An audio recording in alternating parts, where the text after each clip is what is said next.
Selamat datang di Zahra Movies. Jangan lupa subscribe, like, dan share. Terima kasih. Hasil pemeriksaan sudah keluar. Semua tes hasilnya sangat bagus. Asya pulih lebih cepat daripada dugaan dokter. Mereka semua pun akhirnya pulang. Kepulangan Asya disambut dengan bahagia oleh keluarga besarnya, terutama dua malaikat kecil, Zidan dan Ayla. Hari-hari penuh kabut akhirnya berganti. Setelah badai menerpa keluarga mereka, kini pelangi itu muncul. Asya dan keluarga hidup bahagia. Dan selama 6 bulan ini, Asya dilarang menyetir mobil sendiri. Beberapa minggu kemudian, Bima Sena pikir badai sudah pergi jauh dari hidupnya. Tapi ternyata ia salah, ia keliru karena mendung gelap masih mengincar keluarga mereka. Pria itu wajahnya memucat saat mendapat kiriman sebuah foto ketika sedang bertugas. Mobil di rumah ringsek, menabrak papan reklame. Mobil yang terparkir rapi di garasi rumah tiba-tiba ada di tengah jalan dengan bagian depan ringsek parah. Siapa yang mengemudi? Slide foto dalam ponsel itu kemudian digeser. Jika jantung Bima Sena tidak sekuat baja, sudah pasti pria itu stroke. Ya, Dokter Asya kembali kecelakaan ketika tanpa sepengetahuan suami pergi mengendarai mobil untuk mengambil prakarya Ayla. Sudah dikatakan oleh dokter, selama 6 bulan Asya tidak bisa mengemudi, tapi Asya nekat. Ia pikir ia sudah sembuh, tapi saat melihat jalan yang ia lewati, tepat saat ia tertabrak, bayangan kejadian masa lalu kembali muncul. Asya trauma, diserang rasa panik dan merasa sesak berlebihan. Tidak mungkin menabrak kanan kiri. Wanita itu malah mengorbankan diri dengan menabrak papan reklame. Ya, begitulah Asya. Rumah sakit, semua panik ketika Asya kehabisan darah. Apalagi stok darah yang sama sedang habis, sudah mirip sinetron. Sebenarnya golongan darah yang sama adalah Pak Han, tapi kondisi Pak Han sedang drop, tidak bisa diambil darahnya. Begitu juga Mbak Nia, kakak perempuan Asya tersebut sedang hamil muda, kondisinya pun lemah. Sungguh semua orang di sana sangat putus asa, tidak menyerah. Mereka menghubungi banyak kerabat dan kenalan. Di sini akhirnya muncul satu tokoh yang terlupakan, tokoh yang selama ini mencuri perhatian Asya diam-diam, duda tampan sebelah rumah. Rista, duda pemilik showroom mobil tetangga Asya, pria 30 tahun, duda premium. Alhamdulillah, pria itu langsung datang saat mendapat kabar mereka mencari golongan darah yang sama dengan Asya. Meski sudah bertahun-tahun jengkel dengan duda sebelah rumah yang selalu senyum-senyum pada istrinya, hari itu Bima Sena mengucap banyak terima kasih sebab berkat Rista, nyawa Asya jadi tertolong. Beberapa jam kemudian, Asya sudah bangun. Semua yang panik jika Asya kembali koma lagi merasa sangat bersyukur. Jangan bunuh Mas pelan-pelan, Syah.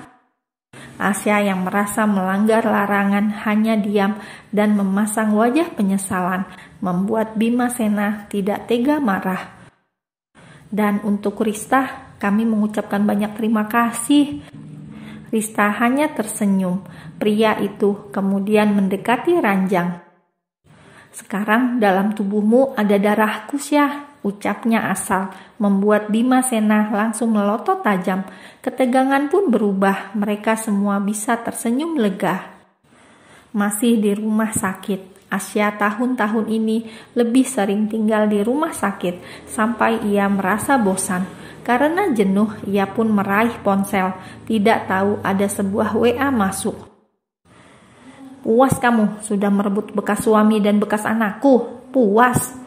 Mana ada bekas anak? Asya yang pikirannya masih labil pasca koma, tidak boleh memikirkan hal berat. Ia pun terpukul, terpancing karena membaca WA Clara. Asya langsung menelpon ibu kandung Ayla tersebut.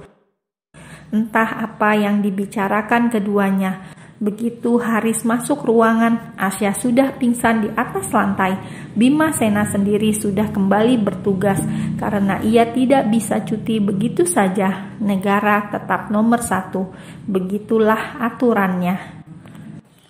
Sejak saat itu, ketika Asya ditemukan pingsan dan diketahui penyebabnya adalah telepon terakhir, emosi Asya yang meluap-luap, padahal ia tidak boleh memikirkan sesuatu yang berat, tidak boleh tertekan sama sekali. Akhirnya tumbang dan mulai dari sana, Asya dibatasi untuk memakai ponsel. Selain menghindari radiasi, juga untuk menghindari dari toksit yang sewaktu-waktu membuat mental Asya down. Dan karena bosan di rumah sakit terus, akhirnya Asya merajuk minta pulang. Ia mengaku tidak apa-apa, ia sudah sehat. Dan karena Asya memang sudah baik-baik saja, beberapa hari dirawat, akhirnya ia boleh pulang. Kediaman Bima Sena. Sampai di rumah, Asya langsung merebahkan tubuhnya. Rasanya sudah sangat kangen tidur di rumah. HP-nya masih simpan, kata Bima Sena sambil memasukkan ponsel ke dalam brankas. Asya melirik dari posisinya sambil tersenyum masam.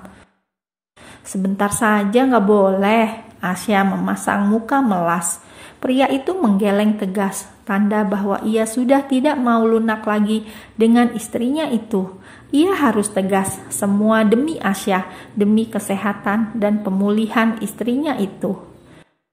Beberapa minggu kemudian, Asya sudah kelihatan lebih baik, sudah tidak banyak melamun, sudah ceria seperti sebelumnya. Hari itu, tiba-tiba ia kangen dengan Andri. Cukup lama mereka tidak bertemu. Padahal biasanya kakak laki-lakinya itu pasti menyempatkan diri untuk menelpon atau video call. Apa Mas Andri sibuk ya? Kok Asya kangen? Gumam Asya. Hari itu Asya pun menelpon kakaknya. Assalamualaikum, sapa Asya di telepon. Di dalam kantornya, Andri yang masih bertugas menatap ragu pada ponselnya. Waalaikumsalam, jawab Andri dengan suara berat, sepertinya ia memiliki masalah. Sedang apa Mas? Asya kangen. Mendengar Asya berkata seperti itu, tiba-tiba rasa sesak memenuhi dadanya. Pria berseragam coklat itu mengusap wajahnya dengan berat. Iya, nanti Mas Andri ke sana, ucap Andri kemudian. Asya langsung sumringah. Dari dulu mereka memang dekat, hingga banyak orang yang mengatakan kalau mereka sepasang kekasih yang serasi, padahal mereka kan adik kakak. Asya yang akan kedatangan tamu sang kakak kesayangan, ia pun siap-siap masak apa saja kesukaan Andri, sambil ditemani dua bocil yang pinternya Masya Allah. Mereka membantu Asya di dapur, lumayan bisa disuruh ambil ini dan itu. Beberapa jam kemudian, tamu yang dinanti datang juga. Kedatangan Andri langsung disambut oleh kedua ponakan. Mereka langsung menodong Andri untuk menemani bermain. Titip HP Mas ya. Andri menitipkan ponselnya saat ia menemani sang ponakan bermain. Ketika melihat Andri bermain dengan Zidan dan Ayla, tiba-tiba ponsel Andri menyala. Dilihat pesan dari kakak iparnya. Tanpa sengaja, pesan singkat itu meski belum dibuka sudah terbaca di depan layar. Makin penasaran, Asya pun membuka ponsel itu. Sana, jangan pulang sekalian, urus itu adikmu yang manja. Mata Asya tiba-tiba perih. Sejak kapan kakak iparnya itu menjadi begini? Sejauh yang ia tahu, kakak iparnya itu tutur katanya bagus, kalem, tidak banyak gaya, dan sopan. Astagfirullahalazim, ada masalah apa ini? Kenapa Mbak Norma marah-marah seperti ini? Batin Asya gelisah. Ingin tahu apa yang sebenarnya terjadi, Asya pun melihat pesan yang sudah-sudah, di mana di sana Norma sering marah-marah pada sang kakak. Penasaran apa yang terjadi sesungguhnya, mengapa Norma marah padanya. Asya terus membaca semua pesan dalam ponsel kakaknya itu. Dari sana Asya paham selama ini Norma marah karena cemburu. Padahal Andri bahkan bertemu dengannya hanya sebulan bisa dihitung jari. Lalu apa yang membuat kakak iparnya itu cemburu? Padahal dia dan Andri adalah saudara kandung. Apa salahnya abang perhatian sama adik perempuan satu-satunya? Kebanyakan memang begitu, selalu cross dengan ipar. Mungkin itu adalah salah satu ujian dalam rumah tangga. Setelah membaca semua pesan dalam ponsel Andri, setelah kakaknya itu pulang, Asya langsung memblokir nomor sang kakak. Ia tidak mau rumah tangga sang kakak memanas hanya karena Asya kangen dan ingin ketemu abangnya sendiri. Lebih baik ia mengalah dan menjaga jarak. Sampai suatu hari, Andri menyadari kalau Asya menghindar. Pria itu pun pergi menemui Bima Sena, mengatakan apa yang terjadi. Hidupnya tersiksa kalau tidak boleh berkomunikasi dengan adiknya sendiri. Apa karena Norma sedang hamil? Jadi wanita itu jadi posesif. Tapi kenapa cemburu pada adik kandungnya? Ini sangat aneh. Bima Sena pun tidak enak. Ia kemudian membawa Andri pulang. Pria yang sempat menghajar dirinya berkali-kali itu kini terlihat tertekan hanya karena istrinya yang kelewat posesif. Sampai di rumah, Andri menangis. Ia tahu Asya sudah tidak mau mengangkat telepon darinya. Tiba-tiba, entah dari mana, hari itu Norma muncul dan langsung melabrak Asya. Ia melempar benda keras dan mengenai dahi Asya. Bima Sena yang saat itu sedang santai di ruang tamu seketika syok melihat wajah Asya dipenuhi darah.